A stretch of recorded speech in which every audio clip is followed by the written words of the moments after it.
നമസ്കാരം. നമസ്കാരം. സ്വാമി വന്നില്ലേ? എന്തോ സ്വാമി അല്ല, സ്വാമി ഇപ്പൊ വരും. സ്വാമി വന്നുകൊണ്ടിരിക്കുന്നേ ഉള്ളൂ. ആള് ഭയങ്കര ഫേമസ് ആണല്ലേ? പിന്നെ അങ്ങേര് ഫേസ്ബുക്കിലൊക്കെ യൂട്യൂബിലൊക്കെ ഭയങ്കര തരംഗമല്ലേ. അത് കണ്ടിട്ടാണ് ഞാനും വന്നത്. ഞാനും അത് കണ്ടിട്ട് തന്നെ വന്നു. എന്താണ് നിങ്ങളുടെ പ്രശ്നം? ചെറിയൊരു അതെ, എനിക്കും പേഴ്സണൽ പ്രശ്നമാണ്. എല്ലാവരുടെയും പേഴ്സണൽ പ്രശ്നങ്ങൾ സ്വാമി പക്ഷെ വേറൊരു കാര്യം, ഇലക്ഷൻ ആണ് കൂടുതൽ. അതിന്റെ സ്പെഷ്യൽ ഇലക്ഷന് പുള്ളി ഇതിപ്പോ മുളങ്കാട്ടിൽ ഈ സാധനമൊക്കെ സെറ്റ് ചെയ്ത് അങ്ങനെ ഇടും. എത്ര പേരവനെന്ന് അറിയാമോ? ആര് ജയിക്കും ആര് തോക്കും എന്നൊക്കെ അറിയാൻ വേണ്ടിട്ട്. കബഡിയാണോ അതോ? കബഡിയല്ല, ജോത്സ്യമല്ല ഇത്. പിന്നെ ഇതൊരു വരി മുട്ട കൂടോത്രം എന്നൊക്കെ പറയും. പിന്നെ അതായത് ഒരു സ്ഥാനാർത്ഥി വന്നു കഴിഞ്ഞാല് എതിർ സ്ഥാനാർത്ഥി എങ്ങനെ തോപ്പിക്കാം, അല്ലെങ്കിൽ അവനെ എങ്ങനെ അടിച്ച് താഴെയിടാം, എങ്ങനെ കള്ള വോട്ട് ചെയ്യാം ഉള്ളൊരു ഇതിനുള്ള ഐഡിയ പുള്ളിയുടെ കയ്യിലുണ്ട്.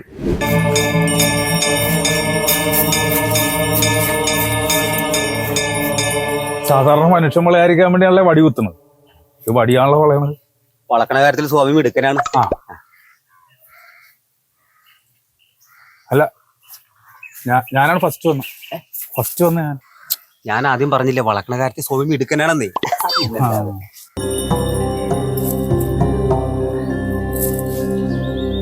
എന്താ പേര്? സ്വർണലത. ഭർത്താവ് എന്ത് ചെയ്യുന്നു? ബീവറേജസില. അപ്പൊ ജോലിയുണ്ട്? അയ്യോ, അത് ജോലിയല്ല. നേരം വെളുത്ത വയ്യോളം ബീവറേജസിൽ നിന്ന് കുപ്പി മേടിച്ച് കുടിച്ച് ആ തിന്നെ തന്നെ കിടപ്പാണ്. ഇപ്പൊ മദ്യപാനമാണ് അല്ലേ? ആവറേജ് ഭാര്യയും ബീവറേജ് ഭർത്താവും. എന്തായാലും മദ്യപാനം നിർത്തണം. മദ്യപാനം ആപത്തിലേക്ക് പോയിക്കൊണ്ടിരിക്കുകയാണ്. ആരോഗ്യത്തിന് ഹാനികരമാണെന്ന് എഴുതിയത് കൊണ്ട് കാര്യമില്ലല്ലോ. ഭർത്താവ് അത് മനസ്സിലാക്കണ്ടേ? വിഷയങ്ങൾ ഇനിയും കാണുന്നുണ്ട്. ആള് വീട്ടിലുണ്ടോ? അത് പറയാനാണ് സ്വാമി ഇങ്ങോട്ട് വന്നത്. പറഞ്ഞോളൂ. പറയുന്നതിന് മുമ്പ് സമർപ്പിച്ചോളൂ, ഒരു ദക്ഷിണ കൂടി സമർപ്പിച്ചോളൂ. ഒട്ടി തലയൊട്ടി ഈ പെൺകുട്ടിയുടെ വിഷയങ്ങളെല്ലാം കാട്ടിത്താ ഒട്ടി.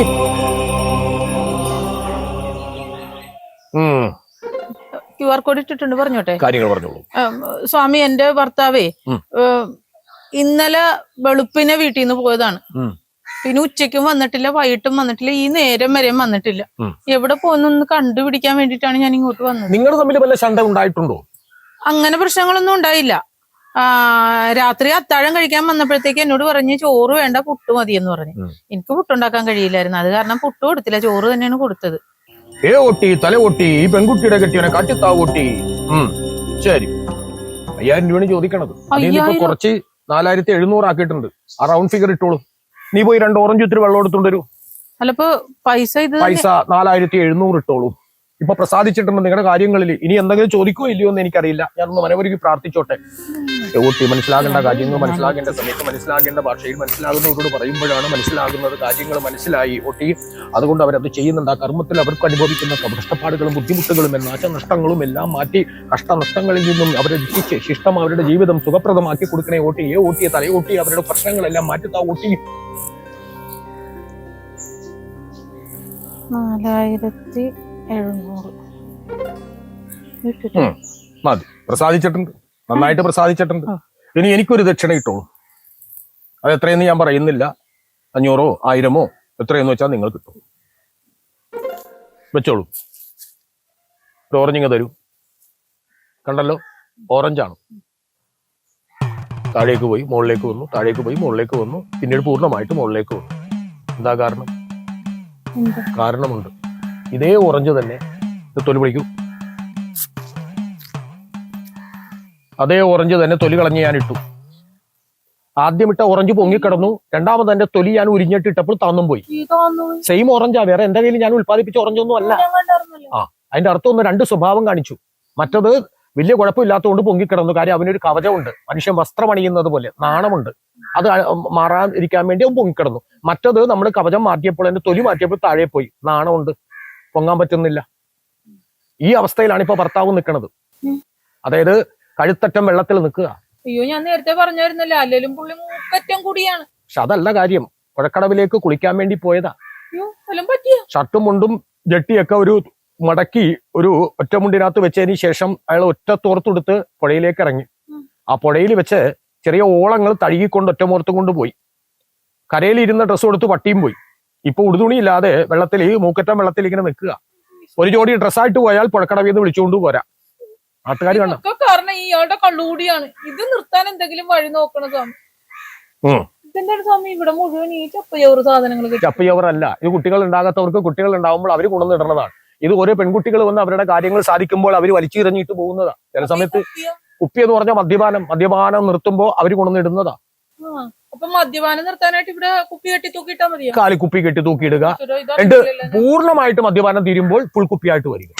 കുപ്പി കൊണ്ടുവന്നിട്ടില്ല. ഒരു കാലിക്കുപ്പി എടുത്ത് കൊടുത്തോളൂ, എന്നിട്ട് അത് കെട്ടി തൂക്കിക്കോളൂ. എന്നിട്ട് പൂർണ്ണമായിട്ട് മദ്യപാനം തീരുമ്പോൾ മതി.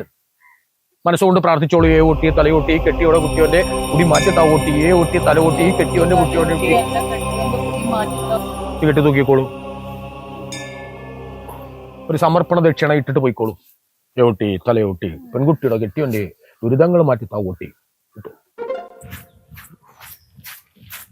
ഹലോ ഹലോ, ഇവിടെ ആളിരിക്കണ കണ്ടില്ലേ? ഇവിടെ ആളിരിക്കണ കണ്ടില്ലേ സുഹൃത്തെ? ഞങ്ങൾ ഇവിടെ ഒന്ന് ബുക്ക് ചെയ്തിട്ട് മുറയനുസരിച്ചിരിക്കുക. ഇവിടെ ഞങ്ങൾ വിളിച്ചിട്ട് ഞങ്ങൾ കയറിട്ട് കയറാം, ഉണ്ടാക്കാം. നീ ഇന്നലെ വന്നിട്ടുണ്ടായിരുന്നോ? ഇന്നലെ വന്നിട്ടുണ്ടായിരുന്നു? വന്നിട്ടില്ല. മിനിയാന്ന് വന്നിട്ടുണ്ടായിരുന്നോ? ഇല്ല ഇല്ല. കഴിഞ്ഞ ഞായറാഴ്ച വന്നിട്ടുണ്ടായിരുന്നു? ഇല്ല. ഇന്നലെ വന്നത്? ആ, ഞാനും ഇന്നാണ് വന്നത് കേട്ടാ, അത് നീ മനസ്സിലാക്കണം. അയ്യോ സോറി, അറിയില്ല. എന്ത് സോറി? അല്ലേട്ടാ അറിഞ്ഞില്ല. ഞാനോടത്ത് ചേട്ടൻ അല്ലല്ല, ആളും കൊണ്ട് സംസാരിക്കണം. ഞാൻ ആരാണെന്ന് നിനക്കറിയോ? ഞാൻ സോറി പറഞ്ഞല്ലേ ചേട്ടാ? ഒന്നും വെറുതെ വഴക്കുണ്ട്. ഞാൻ സോറി പറഞ്ഞല്ലോ. സോറി പറഞ്ഞ തീരുന്ന പ്രശ്നമാണ് ചേട്ടൻ. ഞാൻ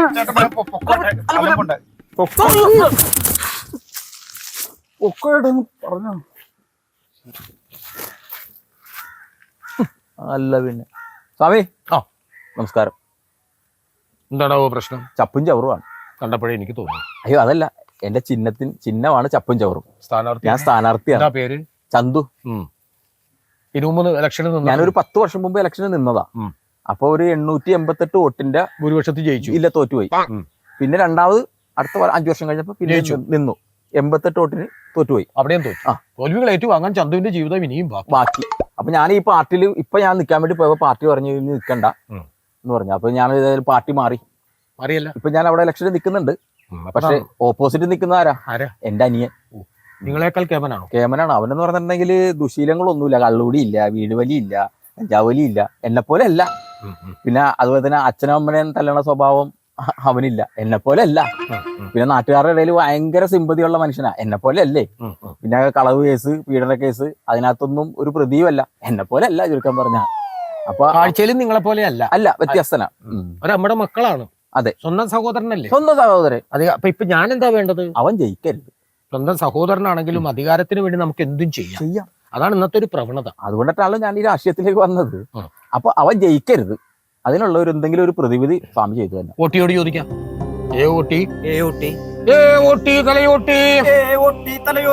പാർട്ടിയുടെ പ്രശ്നം കാട്ടിത്താ വോട്ടി. പാർട്ടിയുടെ പ്രശ്നം കാട്ടിത്താ വോട്ടി.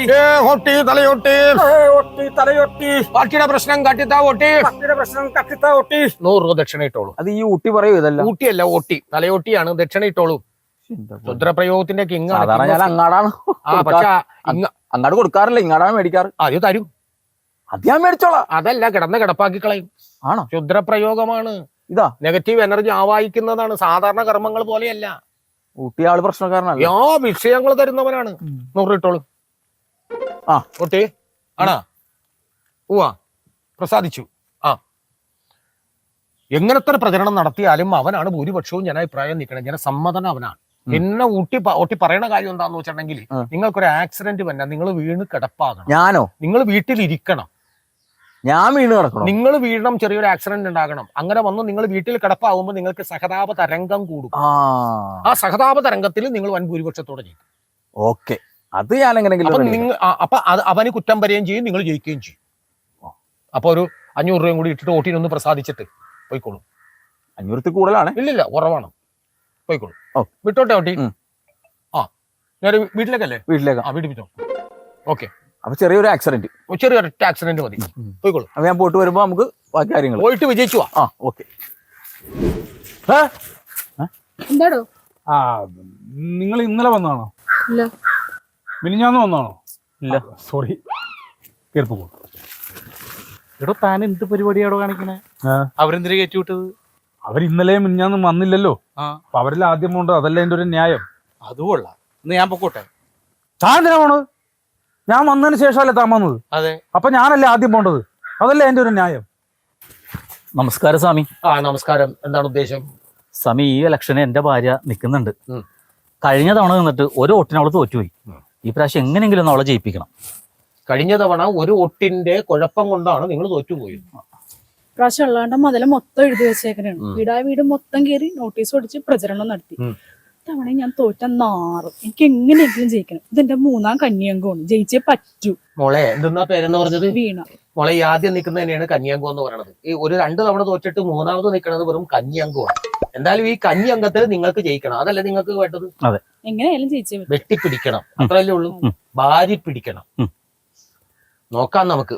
ഞാൻ ഓട്ടിയോടൊന്ന് സംസാരിക്കട്ടെ.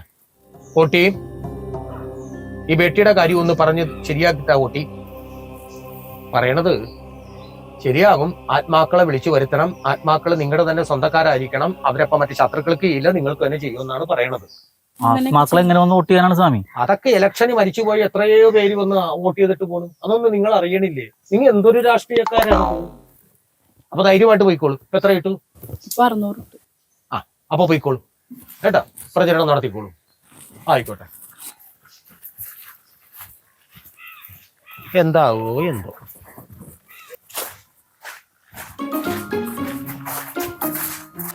ഹലോ, ഇതോടൊപ്പം സ്വാമിനെ കാണാനേ. സ്വാമിയെ കണ്ടാൽ അങ്ങനെ പലതും കിട്ടും. അതൊക്കെ അങ്ങനെ പോകാൻ പറ്റേ. എന്റെ പ്രശ്നം എന്താ? അല്ല, അത് ഞാൻ സ്വാമിനോട് പറഞ്ഞോളാം. അല്ല, സ്വാമിയോട് പറയുമ്പോ എന്നോട് പറഞ്ഞോ. ഞാൻ സ്വാമിയുടെ ആളാണ്. എന്നെ കണ്ടിട്ടില്ല അങ്ങോട്ട് പോകാൻ പറ്റുള്ളൂ. എന്നാ പിന്നെ ഞാൻ കാര്യം പറയാം. അതായത് ഭാര്യ പുറത്താണേ. എങ്ങനെ? ഭാര്യ പുറത്താണ്. അപ്പൊ വീട്ടിലൊറ്റക്കാണല്ലോ. ഭാര്യ ഗൾഫ് പുറത്താണ്. അപ്പൊ നമ്മൾ ഈ ഭാര്യ പുറത്തായതുകൊണ്ട് ഒറ്റക്കായതുകൊണ്ട് നമുക്ക് ഈ ബോർഡിങ് കാര്യങ്ങളൊക്കെ ആയത് കാരണം നമ്മൾ ആരായിട്ടെങ്കിലും ഒക്കെ ഒന്ന് വർത്താനമൊക്കെ പറഞ്ഞ് ഒന്ന് സെറ്റപ്പ് ഒക്കെ ചെയ്ത് നടക്കും. 1-2 ഫ്രണ്ട്സ് ഒക്കെ ആയിട്ട് വീട്ടിൽ വരാറുണ്ട്. ഫ്രണ്ട്സ് ഒക്കെ ആയിട്ട് ഭാര്യ ഇല്ലാത്തതുകൊണ്ട് ഒരു രസം. വെറുതെ വർത്താനം പറഞ്ഞിരിക്കുക. ലേഡീസ്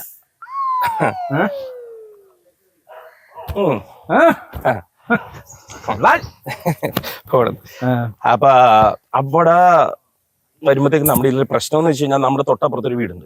ഇവിടെ ഈ കാരണവന്മാര് അവരുടെ മക്കള്, അവരുടെ വിരക്കിടാങ്ങള്, ലേഡീസ്, സ്ത്രീകളാണ് കൂടുതൽ അവിടെ. ഇതുങ്ങളാണെന്നുണ്ടെങ്കിൽ ഏത് നേരം നോക്കിയാലും നമ്മുടെ വീട്ടിൽ ആര് വന്നി, നമ്മളാരെ കൊണ്ടുവരുന്നു, ഇതൊക്കെയാണ് ഇവരുടെ പ്രശ്നം. എനിക്കത് ഭയങ്കര ബുദ്ധിമുട്ടാണ്. എനിക്ക് എന്നേലും പ്രശ്നം ഈ വന്നവർക്കാണ്. അവര് അഭിമാനികളല്ലേ? പിന്നെ അവര് നമ്മൾ വിളിക്കുമ്പോ വരുന്നുണ്ട്. വേറെ കാര്യം ഞാൻ പറഞ്ഞേക്കാം.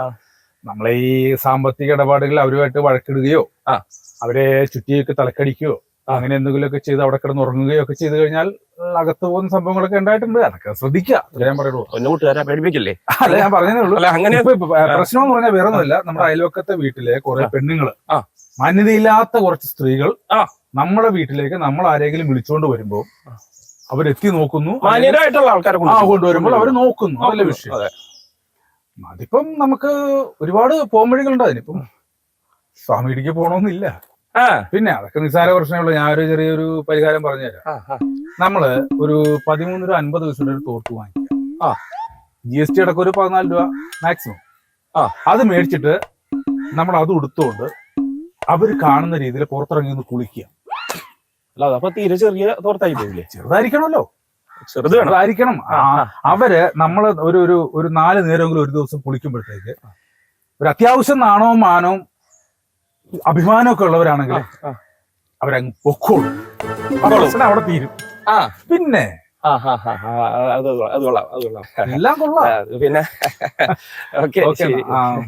പിന്നെ ഏതായാലും അവിടെ ചെന്നാലും എന്തെങ്കിലും കൊടുക്കണമല്ലോ. അതെ, ഇവിടെ ഒരു QR കോഡ് ഉണ്ട്. എന്തെങ്കിലും ഇട്ട് തന്നാല് ഞാനും സ്വീകരിക്കാം. ഇല്ലോ ഫോണുണ്ടോ കയ്യില്? അതുണ്ട്. അത്രയും വേണ്ട. ഇവിടെ ഈ 5ഉം 10ഉം ഒക്കെയാണ് ചോദിക്കുന്നത്. ആരെയുടെ കാശ്? ഓക്കെ, എന്തായാലും സന്തോഷം. പിന്നെ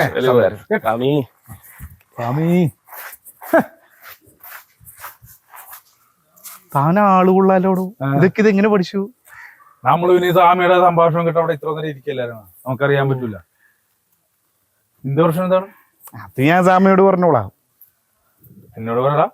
ആ നമ്പർ ഇവിടെ ഇറക്കണ്ട, ഞാൻ പറഞ്ഞോളാം. എന്നോട് പറയുന്നത് ഞാൻ നിനക്ക് പരിഹാരം ഉണ്ടാക്കി തരല്ലേ? ഞാൻ അവന് റെഡിയാക്കി കൊടുത്തില്ലേ? അത് വേണ്ട, ഞാൻ കേറിക്കോട്ടെ. അതിനാ വർത്തമാനം പറഞ്ഞ മറിക്കോട്ട്. നമസ്കാരം സ്വാമി. ഞാൻ രാവിലെ മുതൽ സത്യം പറഞ്ഞ അവിടെ വന്ന് കുത്തിയിരിക്കുക. അപ്പൊ ഞാന് ഇവിടെ വന്നതിന്റെ സ്വാമിയോട് ഒരു സങ്കടം പറയാനുണ്ട് എനിക്ക്. ഞാനൊരു 10-20 വർഷമായിട്ട് ഒരു രാഷ്ട്രീയ പാർട്ടിക്ക് വേണ്ടിയിട്ട് പ്രവർത്തിക്കുന്ന ഒരു രാഷ്ട്രീയ പ്രവർത്തകനാണ്. ഞാൻ സെർവന്റ്. അത് തന്നെ. അപ്പൊ ആ സെർവന്റ് ആണ്. ഞാൻ അവർക്ക് വേണ്ടി ധർണയ്ക്ക് പോകുന്നു, അവർക്ക് വേണ്ടിയിട്ട് നിരാഹാരം കിടക്കാൻ വേണ്ടി പോകുന്നു, പഞ്ചായത്ത് ഓഫീസ് പിക്കറ്റിങ്ങിന് വേണ്ടി പോകുന്നു, പോസ്റ്റ് ഓഫീസ് പിക്കറ്റിങ്ങിന് വേണ്ടി പോകുന്നു, ട്രെയിൻ തടഞ്ഞു നിർത്തുന്നു. ഇപ്പൊ എന്താ ത്യാഗം സഹിച്ചിട്ടുള്ള ഒരു പഞ്ചായത്ത് മെമ്പറായിട്ടെങ്കിലും എനിക്ക് തരാൻ പാടില്ല. ഞാൻ അത്രയ്ക്ക് കഷ്ടപ്പെടുന്ന ഒരു പാർട്ടിക്ക് വേണ്ടിയിട്ടാണ്. തലയൂട്ടി പാർട്ടിയുടെ പ്രശ്നം ആണോ? എന്തായാലും ശത്രുക്കളില്ല. അത് മതി. ഞാൻ കാരണം നല്ലൊരു പ്രവർത്തകനാണല്ലോ. ഞാൻ ശത്രുക്കൾ ഉണ്ടാകുമെന്നാണ് പ്രതീക്ഷിച്ചത്. പക്ഷെ ഓട്ടി പറയണത് ശത്രുക്കളില്ല. പിന്നെ നിങ്ങളെ പോലുള്ള ഒരാളെ സ്ഥാനാർത്ഥിയായിട്ട് നിന്ന് ജയിപ്പിച്ചു കഴിഞ്ഞാൽ പിന്നെ നിങ്ങൾ ധർണക്ക് പോകുമോ? പിന്നെ അതിന്റെ ആവശ്യം നമുക്കില്ലല്ലോ. നമ്മൾ നേതാവല്ലേ. സമരത്തിന് പോകുമോ? ടിക്കറ്റിങ്ങിന് പോകുമോ? എന്തിന്? പോലീസിന്റെ അടികൊള്ളാൻ പോകുമോ? അതിനൊന്നും നമ്മൾ പോകേണ്ട കാര്യമില്ലല്ലോ. ട്രെയിനൊക്കെ നിങ്ങൾ വട്ടം നിന്ന് തടയുമോ? എന്ത് കാര്യത്തിന്? ചെയ്യില്ലല്ലോ. ഇല്ല. അപ്പൊ അവർക്ക് അതിന് പറ്റിയ ഒരാളെ വേണം. അത് നിങ്ങൾ മാത്രമല്ല, കുറച്ച് ആൾക്കാരുണ്ട്. നിങ്ങളെയൊക്കെ നിർത്തി ജയിപ്പിച്ചു പോയാൽ പിന്നെ അവർക്ക് ആളില്ലാണ്ട് വരും. അതുകൊണ്ടാണ് നിങ്ങളെ നിർത്താതെ ഇന്നലെ വന്നവനെയൊക്കെ നിർത്തി സ്ഥാനാർത്ഥിയായിട്ട് നിർത്തണത്. അല്ലാതെ സ്നേഹമില്ല എന്നിട്ടല്ല.